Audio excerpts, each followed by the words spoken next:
اعوذ باللہ من الشیطان الرجیم، بسم اللہ الرحمن الرحیم، اللہم صلی علی محمد وآل محمد۔ یہ فضیلت کی شب قدر جو 1000 راتوں سے زیادہ افضل ہے، وہ اپنے شان دکھلانے کے لیے آ رہی ہے۔ یہ وہ رات ہے جس کے اندر اعمال ہوتے ہیں، ہمارے مقدر لکھے جاتے ہیں، ہماری تقدیریں لکھی جاتی ہیں، ہمارے گناہوں، اگر ہم چاہیں ہمارے گناہوں کی معافی مل جاتی ہے، ہمارے رزق میں وسعت ہو جاتی ہے، ہمارے زندگی اور موت کا آج ہی دن لکھا جاتا ہے، اعمال کیے جاتے ہیں، اعمال کی طفیل اللہ میاں ہمارے گناہ بخش دیتا ہے، ہمارے رزق میں اضافہ کر دیتا ہے، ہماری غلطیوں کو معاف کر دیتا ہے، اور پھر اللہ میاں کا ارشاد بھی ہے کہ مانگ لو آج جو کچھ بھی مجھ سے مانگنا ہے، آج کی رات میں گناہوں کو معاف کرنے والا ہوں، آج کی رات میں مقدر کو چینج کرنے والا ہوں، آج ہی کی رات تو میں زندگی اور موت کا ٹائم مقرر کرتا ہوں، آج ہی کی رات تو یہ ہے جو خوشیاں ملنی ہیں یا غم ملنے ہیں، آپ مانگو تو صحیح مجھ سے۔ اور یہ آج کی رات مانگنے کی رات ہے۔ شب قدر رسول اللہ صلی اللہ علیہ وسلم نے فرمایا کہ 19، 21 اور 23 میں اس کو تلاش کرو کہ طاق راتیں ہیں۔ بہت سے علماء کرام اس کو 27، 29 بھی کر دیتے ہیں، لیکن حضرت علی سے روایت ہے یا حضرت علی کی اولاد سے امام جعفر صادق اللہم صلی علی محمد وآل محمد، ہمارے رسول مقبول اللہم صلی علی محمد وآل محمد سے، ان سے جو روایتیں ملتی ہیں ٹھنڈی کتابوں میں، وہ یہ کہتے ہیں کہ یہ 19، 21 اور 23 کی رات کو شب قدر ہے، اور یہ اسی راتوں میں حضرت علی کا جو ضرب لگی تھی، حضرت علی کا انتقال بھی، شہادت بھی اسی رات میں لگی تھی، ان کی یوم وفات بھی اسی راتوں میں منائی جاتی ہے۔ اور یہ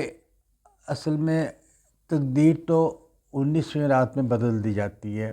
اگر ہم اعمال کریں ہمارے گناہ بخشے جاتے ہیں، ہماری عمر بڑھا دی جاتی ہے اگر ہم چاہیں بڑھانا،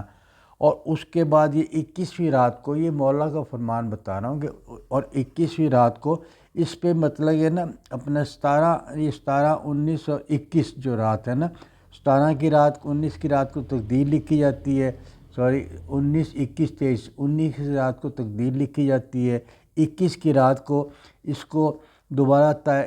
تائید کی جاتی ہے، اور پھر 21 تاریخ کو اس کے اوپر دستخط مہر لگا دی جاتی ہے، اور پھر یہ 23ویں رات کو اس کو فائنل کر لی جاتی ہے۔ یہ امام کا فرمان ہے، وہ یہ بتا رہے ہیں کسی حدیث میں کہ پہلے دن تو اللہ میں نے تقدیر لکھ لی اگر ہم نے اعمال کیے، اس کے بعد اگلی رات جب ہم کریں گے 21ویں رات کو، تو اس کی تائید کی جاتی ہے، اس کو دیکھا جاتا ہے، اور پھر ان کے بعد 21ویں رات کو اس کے اوپر مہر اور دستخط کر دیے جاتے ہیں۔ اب یہ جو ہوتا ہے یہ ہمارے لیے اگلے سال کے لیے ہمارا اعمال نامہ سمجھ لیں، ہماری عمر، موت، خوشی، غم سب اسی کی راتوں کو ہوتی ہے۔ اور پھر یہ شب قدر اور لیلۃ القدر ایک ہی چیز ہے، اور اس کے اندر تو اللہ میاں کا فرمان ہے کہ میں نے قرآن بھی نازل کیا ہے اسی راتوں میں، اور اسی طرح اس کے بہت سے اعمال ہیں۔ اور یہ جب اپنے امام سے پوچھا، امام جعفر صادق سے، تو انہوں نے بتایا کہ لیلۃ القدر میری دادی کے نام سے منسوخ ہے، حضرت فاطمہ سلام اللہ علیہ، اللہم صلی علی محمد وآل محمد۔ اس میں شک نہیں ہے کہ یہ 19، 21، 23 ان سے ہیں، یہ بڑی اہم عبادت کی راتیں ہیں، اور تمام متوقع فکر کے لوگ اس کو مناتے ہیں۔ کچھ لوگ اس کو آگے بڑھا لیتے ہیں، کچھ اسی میں مطلب کہ اسی راتوں میں ہوتے ہیں، اسی راتوں میں جناب توبہ قبول ہوتی ہے، اسی راتوں میں ہماری دعا قبول ہوتی ہے، اسی رات میں اعمال ہیں، اسی راتوں میں ہمارے دعائیں مانگنے کے طریقے ہیں، ہمارے گناہوں کو معاف کی جاتا ہے، انہی راتوں میں وہ اعمال ہوتے ہیں۔ اور یہ رات جو سی لیلۃ القدر، یہ شب قدر جو سی ہے، یہ 1000 راتوں سے زیادہ افضل ہے۔ یہ بھی معصوم کا ارشاد ہے کہ یہ 1000 راتوں سے زیادہ افضل رات ہے۔ اس رات میں اگر آپ نے لا الہ الا اللہ پڑھ لیا، اس کے ثواب کی انتہا نہیں۔ اگر اسی راتوں میں استغفر اللہ پڑھ لیا آپ نے، اسی جو عام 1000 راتوں سے زیادہ اس کی فضیلت 1000 راتوں سے زیادہ اس کا ثواب ملتا ہے۔ اس رات میں آپ جو بھی اعمال چلا لیں، استغفار کی تصویح پڑھ لیں، نماز بھی ہوتی ہے، ویسے اس میں قرآن شریف بھی ہوتی ہے، اس کے اندر جناب یہ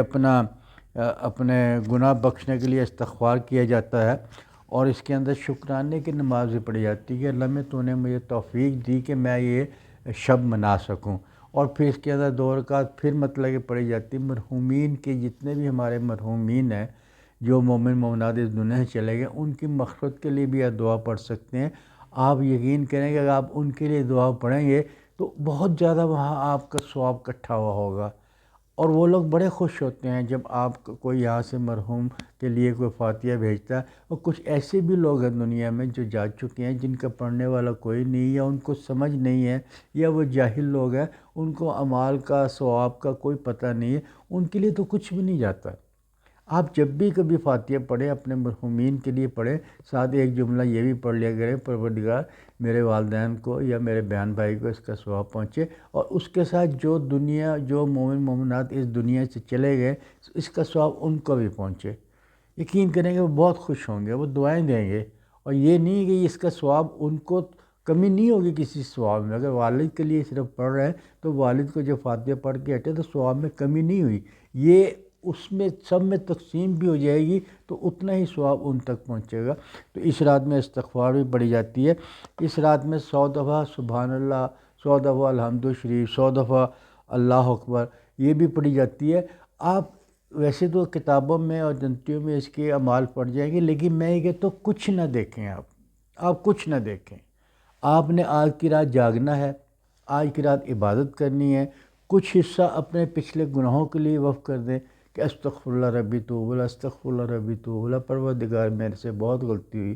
شیطان نے میرے پہ غلبہ حاصل کر لیا ہے، میں تیری پناہ میں آتا ہوں، میرے گناہوں کو بخش دے۔ جب آپ کے گناہ بخشے جائیں گے تو اللہ بھی ہر چیز آپ کو دینا شروع کر دیتا ہے۔ گناہ کی وجہ سے ہمارا رزق بھی کم ہو جاتا ہے، گناہ کی وجہ سے ہماری بیماریاں بھی ہوتی ہیں، گناہ کی وجہ سے ہمارے حاجات بھی پوری نہیں ہوتی۔ استغفار کی تصویر پڑھیں، اللہ کی شان بیان کریں، آپ رسول کو درود شریف بھیجیں۔ آج کل تو درود بھی بھیجنے کا حق بھی ہے، آپ قل ہو اللہ پڑھ لیں، آپ اور بہت سی آیتیں جو اس کو آپ پڑھ سکتے ہیں۔ اس رات میں صدقہ ضرور دیں، کیونکہ صدقے کا بہت ثواب ہے۔ اگر کوئی بیماری ٹھیک نہیں ہو رہی تو اس کا صدقہ دیں، اگر آپ کو مطلب کہ حالات نحوست کی طرف جا رہے ہیں آپ صدقہ دیں، اگر آپ کو کوئی جاب نہیں مل رہی آپ صدقہ دیں، اگر آپ کے کوئی مسائل پھنسے ہوئے آپ صدقہ دیں۔ صدقے کی بہت تاکید ہے، یہ نہیں کہ اس رات میں ہے، صدقہ تو گھر سے نکلتے وقت بھی آپ صدقہ دے سکتے ہیں۔ آج کی رات تو اعمال کی رات ہے، اللہ میں سے اپنے گناہ کی معافی مانگیں گے، اپنے رزق کے لیے دعا مانگیں گے، آپ قل ہو اللہ پڑھیں گے، آپ قرآن کا کوئی سورت پڑھ لیں، کوئی سورت قدر پڑھ لیں، اس کا اس قدر ثواب ہے، اس قدر ثواب ہے۔ میں نے پچھلی ویڈیو میں بتایا تھا کہ سورت قدر 40 دفعہ پڑھنے کا اس کے کیا اثرات ہوتے ہیں۔ اپنی زندگی کو خوشگوار بنانے کے لیے، اپنی تقدیر کو چینج کرنے کے لیے، اپنی قسمت کو روشن کرنے کے لیے اللہ میں سے دعا مانگیں، اللہ بھی آپ کی دعا قبول کرے گا۔ آج کی رات تو سال میں ایک دفعہ آتی ہے، اور پتہ نہیں جب اگلے سال آئے ہم ہوں نہ ہوں، یا اگلے سال آئے تو ہم بیمار ہو چکے ہوں، یا اگلے سال آئے تو کوئی نہ کوئی ہمیں ایسے کسی فوتگی میں جانا پڑ جائے، کوئی نہ آئے تو کچھ اور مسئلہ ہو جائے۔ اس رات اویل کر لیں یہ ٹائم۔ اللہ میاں چیخ چیخ کے کہہ رہا ہے، فریاد اللہ میاں سب لوگوں سے کہہ رہا ہے، مانگ لو مجھ سے، آج کی رات میں سب کو دوں گا، گناہ کی معافی بھی دوں گا، رزق بھی دوں گا، برکت بھی دوں گا، خیر بھی دوں گا، حالات بھی ٹھیک کروں گا۔ تو اس لیے آج کی رات جو شب قدر 19، 21، 23 کو ہے، اس کو آپ مس نہ کریں، اور آپ دعاؤں میں مجھے بھی یاد رکھیے گا، میرے لیے بھی دعا کریں، میرے صحت سلامتی کے لیے دعا کریں، اور سب کے لیے دعا کریں جو مومن مومن اس دنیا میں ہے۔ اللہ میاں سے کہیں کہ اللہ میاں تمام مومن مومن کی رزق میں وسعت عطا فرما، آپ کے رزق سے نہیں چھین کے دے رہیں گے نا، آپ کے رزق میں علیحدہ